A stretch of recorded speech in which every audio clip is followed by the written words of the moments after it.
शिक्षण घेत आहेत. 70पेक्षा जास्त इन्स्टिट्यूशन्स आहेत. भारतातल्या टॉप 50 युनिव्हर्सिटीमध्ये सिम्बायोसिस रँकिंग टिकून आहे आणि आशिया खंडातल्या टॉप 250 युनिव्हर्सिटीमध्ये सिम्बायोसिसचं स्थान पटकावलेलं आहे. Education to build global citizens आणि आणखीन सरांची वैशिष्ट्ये आहेत. आर के लक्ष्मण यांचा कॉमन मॅन त्या आवारामध्ये उभा केलेला आहे शिल्पाच्या रूपामध्ये. डॉक्टर बाबासाहेब आंबेडकरांच्या स्मृतीप्रित्यर्थ म्युझियम उभं केलेलं आहे.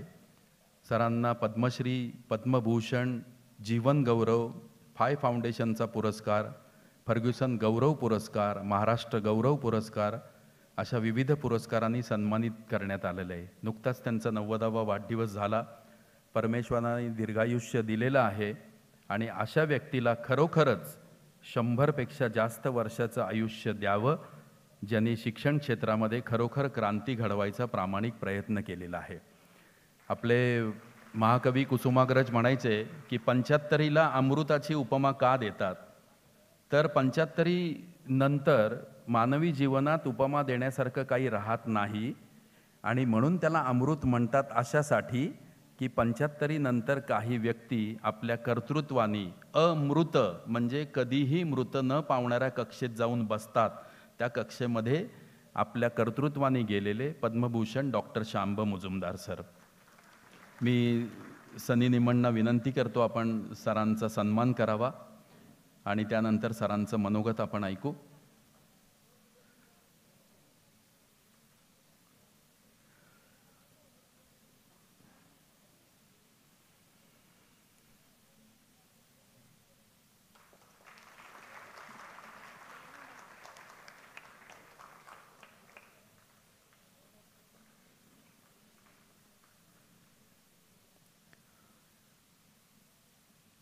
यानंतर डॉक्टर शांब मुजुमदार सरांना मी मार्गदर्शनपर मनोगत व्यक्त करायची विनंती करतो.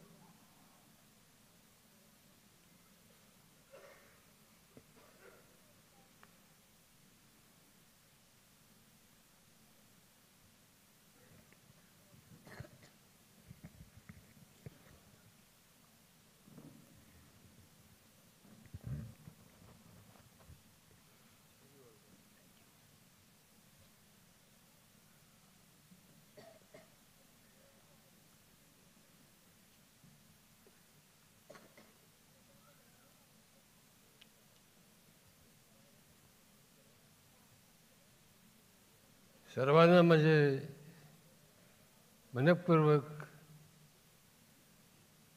धन्यवाद, आभार आणि सर्वांना माझा नमस्कार.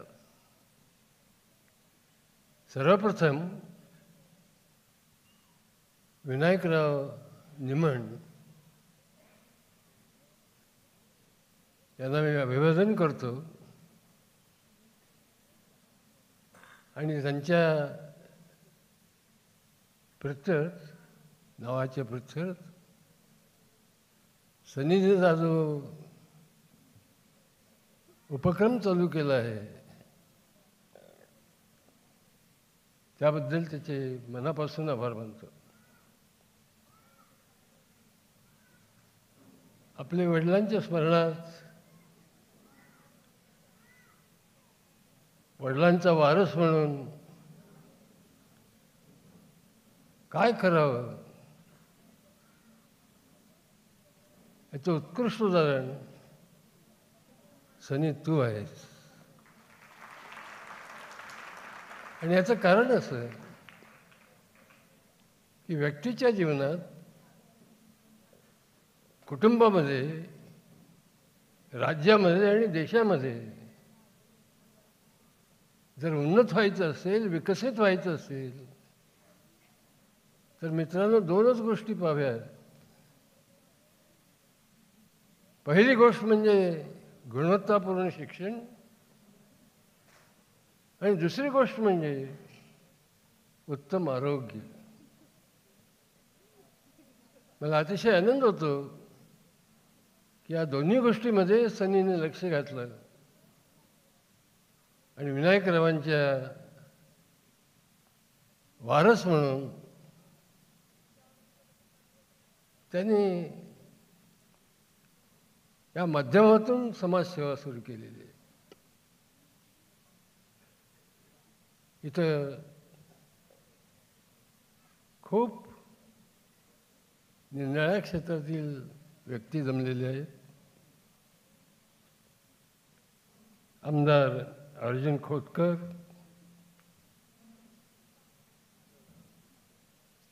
हरिभक्तपरायण पंकज महाराज गावडे, माझे मित्र दीपक शिकारपूरकर, ज्यांनी बँकिंग क्षेत्रामध्ये, सहकार क्षेत्रामध्ये नाव काढलेलं आहे आणि त्यांचं नाव आज राज्यापासून, मुख्यमंत्र्यापासून पंतप्रधानापर्यंत गेलेलं आहे. ते माझे मित्र विद्याधर अनासकर. मला मुद्दाम सांगावं असं वाटतं की ते दरवर्षी व्यास पुरस्कार देतात आणि एका वर्षी त्यांनी तो मला दिला होता आणि त्याचे प्रमुख पाहुणे होते विलासराव देशमुख, त्या काळातले पंतप्रधान, सॉरी मुख्यमंत्री, माजी महापौर दत्ताजी गायकवाड, अभिजित देशमुख, माझ्या भगिनी स्वातीताई निमण. परवा मी सनीशी बोलत होतो त्यावेळी त्याला विचारलं, का रे बाबा आईची चांगली काळजी घेतोच ना? तो म्हणाला, होतो घेतो.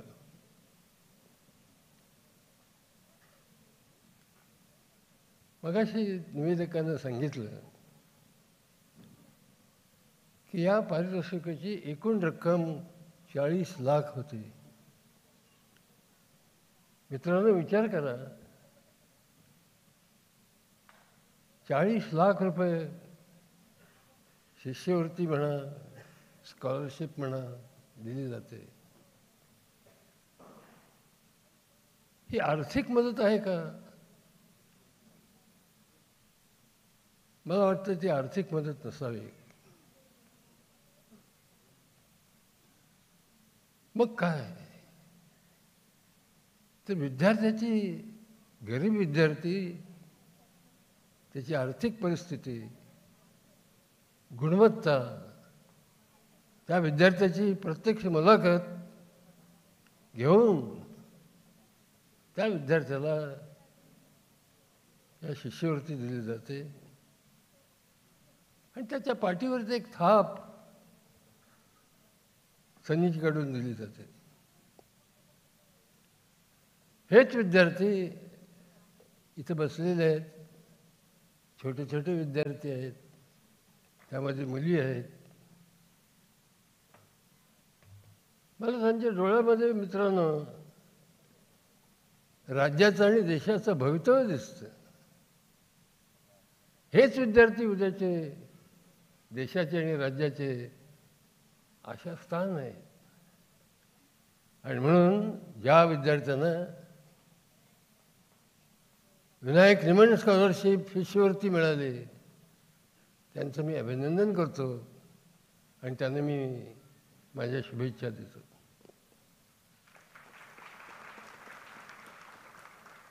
इथे सभागृहामध्ये मला अनेक पालक बसलेले दिसतात. आपल्या मुलाचं, मुलीचं कौतुक करण्यासाठी ते आलेले आहेत, कौतुक सोहळा पाडण्यासाठी आलेले आहेत. आणि त्यांनाच थोडंसं मला काहीतरी सांगायचं आहे. काल मी एक बातमी वाचली आणि त्यामध्ये 15-16 वर्षाच्या मुलाला आईवडिलांनी मोबाईल द्यायचं नाकारलं म्हणून तो टेकडीवर गेला आणि टेकडीवरून उडी मारून जीव दिला. ही बातमी वाचून मित्रांनो मी फार हळहळलो. असं का होतं? मोबाईल जर मिळाला नाही तर जगण्यात अर्थ नाही, असं आजकालच्या मनाला का वाटतं? याची अनेक कारणं असतील, पण तुम्हाला पालकांना मुद्दाम इथं सांगायचं आहे की कृपा करून आपला मुलगा मुलगी मोबाईलच्या नादी लागलेले तर नाहीत ना, त्यांना मोबाईलचं व्यसन तर लागलेलं नाही ना, याच्याकडं कटाक्षाने बघा. या संदर्भामध्ये मला एक सांगायचं आहे, तुम्ही कितीही आग्रह केला, कितीही नकोसं म्हटलं तरी मुलं मुली मोबाईल असल्याशिवाय जगू शकणार नाहीत, ही याची वस्तुस्थिती आहे. आणि म्हणून मी तुम्हाला मोबाईल देऊ नका असा उपदेश करायला इथं आलेला नाही, पण मोबाईलचा उपयोग केव्हा करावा, कसा करावा, कोणत्या कारणासाठी करावा याकडे जरा तुम्ही लक्ष द्या. मला एक सुचवावं असं वाटतं इथं जमलेल्या पालकांना आणि इथं जमलेल्या माझ्या विद्यार्थी मित्रांना, की आठवड्यातून एकदा आपण आषाढी एखाद्याला उपवास करतो ना, काही व्यक्ती गुरुवारी उपवास करतात, काही व्यक्ती शनिवारी उपवास करतात. आठवड्यातून कमीत कमी एक दिवस मुलांना मोबाईलचा कसा उपवास करावा हे शिकवा. काही बिघडत नाही, म्हणजे त्याला कळेल की मी मोबाईल विनाही जगू शकतो, मोबाईल विनाही मी आनंदी राहू शकतो, मोबाईल विनाही मी मित्राशी, नातेवाईकाशी, भाऊ बहिणीशी, आईवडिलाशी आनंदाने गप्पा मारू शकतो. आणि माझ्या विद्यार्थी मित्रांना मला एक सांगायचं आहे, अनेक दशकं शिक्षण क्षेत्रामध्ये गेल्यानंतर माझी खात्री झालेली आहे की शिक्षण म्हणजे केवळ परीक्षा, मार्क्स, डिग्री नाही. माझ्या मते शिक्षण म्हणजे एक पिढी घडवणं, की ज्या पिढीतली माणसं, ज्या पिढीतले तरुण तरुणी यांना कुठेतरी कळलं पाहिजे की कितीही तुम्ही शिकला तरी तुम्ही माणूस व्हायला शिका. आता दुर्दैव असं आहे की शिक्षण भरपूर मिळतं, पण माणूस म्हणून तू घडवला जातोस का? शिक्षणातून माणुसकी असलेला माणूस निर्माण होतो का? आणि यासाठी तुम्ही प्रयत्न करावा असं मला वाटतं. सिम्बायसिसमध्ये पुस्तकावर अजिबात भर नाही, प्रात्यक्षिक ज्याला आपण म्हणतो याला शिक्षणामध्ये खरं महत्त्व आहे. आणि दुसरी गोष्ट म्हणजे मला मुद्दाम ह्या विद्यार्थी मित्रांना सांगायचं आहे की तुम्ही आयुष्यामध्ये कमीत कमी एक कौशल्य, स्किल आत्मसात करा. आणि आज तुम्हाला शिष्यवृत्ती मिळते, आज तुम्ही शपथ घ्या की 2 पैकी एक तरी कौशल्य तुम्ही आत्मसात करा. साधी गोष्ट आहे. ब्लड प्रेशर घेणं हे इतकं खरोखर अवघड आहे का? त्याला डॉक्टरच लागतो का, MBBS लागतो का, MD MS लागतो का? ब्लड प्रेशर कसं घ्यावं, कसं मोजावं, हे एक स्किल तुम्ही जर एका वर्षामध्ये उन्हाळ्याच्या सुट्टीमध्ये तुम्ही आत्मसात सहज करू शकता. आणि मला सांगायचं आहे सनीनं की ज्यावेळी पुढच्या वर्षी तुम्ही ज्यावेळी याल त्यावेळी कृपा करून मुलाखतीमध्ये एक प्रश्न विचारा, तू एक तरी एक कौशल्य शिकलास का संबंध वर्षामध्ये? दुसरं एक कौशल्य आहे आणि ते म्हणजे तुमचा जो मोबाईल आहे किंवा टी व्ही आहे तो रिपेअर कसा करायचा, बंद पडला तर काय करायचं, याचं एक कौशल्य आहे. आणि ही 2 कौशल्य मी तुम्हाला सांगितली आणि ती इतकी साधी आहेत, सोपी आहेत आणि त्यातून तुम्हाला स्फूर्ती मिळेल की कौशल्य शिक्षण हे पुस्तकी शिक्षण इतकंच किंबहुना त्याहून अधिक महत्त्वाचं आहे.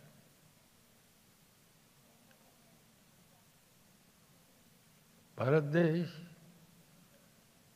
विवेकानंद 1893 साली बनवले होते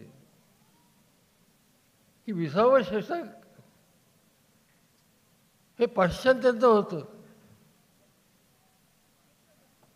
20th century was the century of West. पण तू 21वे शतक हे वाक्य नक्की भारताचं आहे.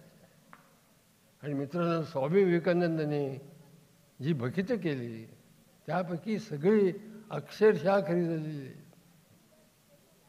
उदाहरण तुम्हाला सांगतो, 1897 साली अमेरिकेमध्ये ते होते. त्यावेळी त्यांनी सांगितलं बरोबर 50 वर्षानं भारत एका विचित्र परिस्थितीमध्ये भारताला स्वातंत्र्य मिळेल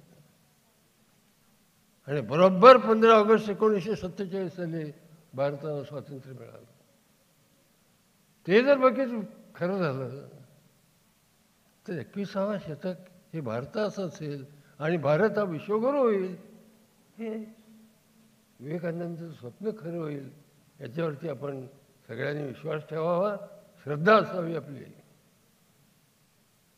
आणि म्हणून ही जी नवीन तरुण पिढी आहे त्यांना मला एकच सांगायचं आहे की डिग्री घ्या, मार्क्स चांगले मिळवा, शिष्यवृत्त्या घ्या, पण भारताच्या, पुरातन भारताच्या, प्राचीन भारताच्या इतिहासामध्ये ज्या संकल्पना आहेत, जी मूल्य आहेत, त्याचा सुद्धा अभ्यास केला. मी तर म्हणेन की विवेकानंदाचं स्वप्न जेव्हा खरं होईल तेव्हा पौर्वात्यांचं शहाणपण, विजडम ऑफ ईस्टर्न विजडम आणि पाश्चात्यांचं डायनॅमिझम, गतिमानता, ईस्टर्न विजडम आणि वेस्टर्न डायनॅमिझम याचा ज्यावेळी मिलाप होईल त्यावेळी मित्रांनो भारत हा विकसित तर होईलच, पण विश्वगुरूही होईल अशी मला श्रद्धा आहे. आणि पुन्हा एकदा सनी तुझं मनापासून अभिनंदन करतो आणि मला अतिशय अभिमान वाटतो, आनंद वाटतो की पहिल्यापासून मी या कार्यक्रमाला उपस्थित आहे. धन्यवाद.